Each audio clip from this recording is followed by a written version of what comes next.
Samantala, isinumiti na ng Independent Commission for Infrastructure o ICI mula sa Ombudsman yung mga inisyal na mga pangalang sangkot sa manumalyang flood control project.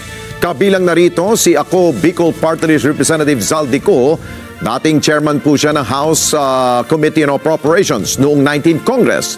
TJ Mendoza sa balita.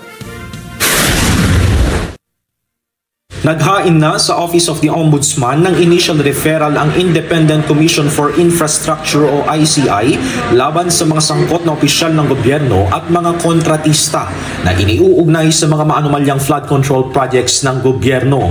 Kabilang sa isinumiting pangalan ng ICI si Ako Bicol Party List Representative Zaldico na dating chairman ng House Appropriations Committee sa 19th Congress.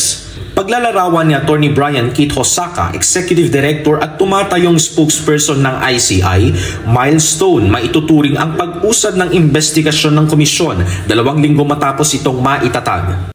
This is going to be the very first to be filed by the ICI.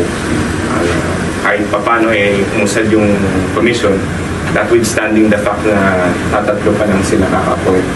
Barely 2 linggo pa lang ang ICI na kumbaga nagsimula. Bukod kay ICI Chairman Andres Reyes Jr., isinumite rin ni Justice Secretary Jesus Crispin Remulla na nagsumite ng affidavit mula sa mga resource person kaugnay pa rin ng flood control scandal. Nilinaw naman ni Remulla na hindi duplication ang isinasagawang investigasyon ng ICI sa ginagawa ng DOJ. Hindi naman.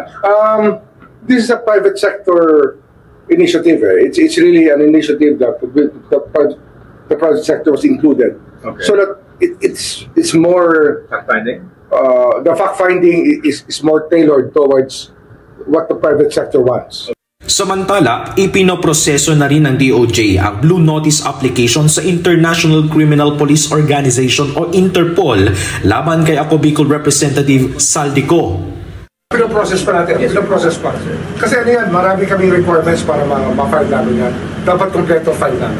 As soon as possible. Ang target is yesterday. Bagamat unti-unti nang umuusad ang investigasyon ng ICI, sinabi ni Secretary Remulla na ang mahalaga sa lahat ay ang agarang pagpapakulong at pagpapanagot sa lahat ng sangkot sa likod ng maanumalyang flood control project.